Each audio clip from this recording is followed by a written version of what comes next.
And today, we're going to be checking out some of the local shops and markets, and we'll see what interesting things are for sale.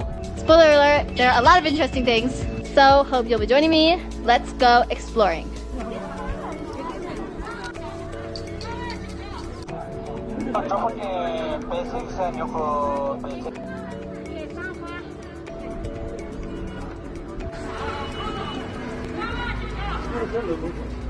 So on this side of the street, we have all these little booths that random people have just come and set up along the side of the road.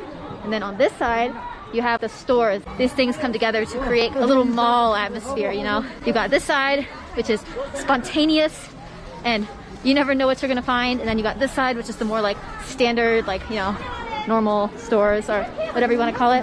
There's a lot going on here, people. Can't go through it too fast, or you might miss something juicy. Here we got some teas, some incense, some pickaxes. We got everything here. Hello. Hello. Quite the variety of fruit available here at 4,000 meters. Even lots of tropical items that would definitely be unheard of here a few decades ago.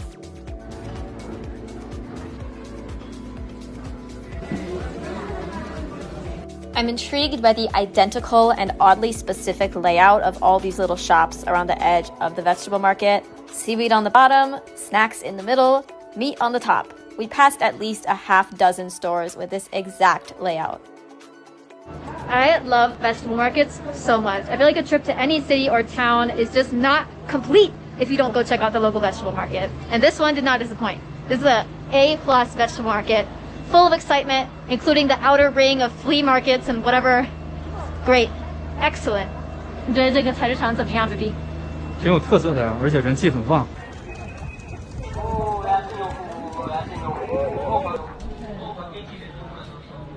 We got a lovely selection of carpets here. Some saddles, more carpets. Found a gold nugget over here.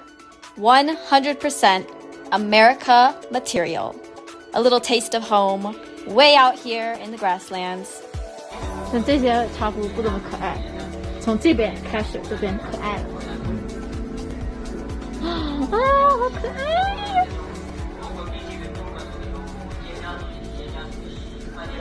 So this shop here has quite a few items that are designed for the herding lifestyle.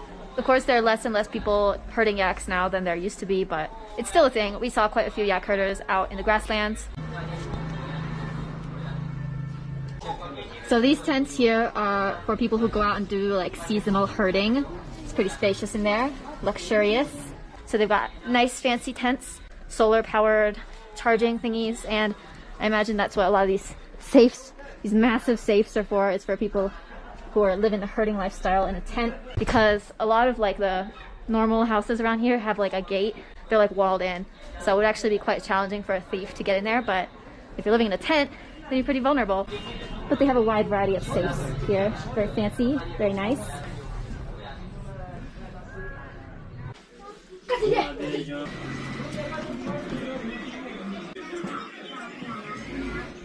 有意思吗？看看墙上，看。 Rugs actually aren't that popular in the eastern part of the country. I don't usually see them in stores and stuff, but here, rugs everywhere. People love their rugs. And the tea kettles here are just cute on a whole nother level. Like, look at them. They're so cute. Oh my gosh. I'm obsessed with the tea kettles here. Here are some thermoses. You got two options, either minimalist and utilitarian or super cute. There is no in between. Check out these couches. You're like the emperor or something with this kind of couch. Like, damn, look at this couch. Wow. There is a lot of ridiculously fancy stuff like this for sale here in Litang, but on the other end of the spectrum, you can also get your cheap t-shirts, plastic doohickeys, sneakers, hot dogs, a huge variety of things. And some of the local markets barely even have anyone buying anything because everybody is busy using the place to play cards.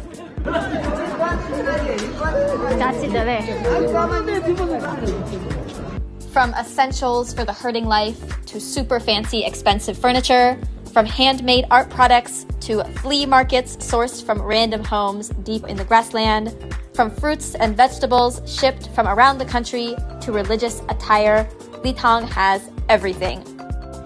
We thoroughly enjoyed our day of shopping, if you could even call it that, because we only bought one thing. But anyway, our eyes were enriched with all of the interesting things we encountered.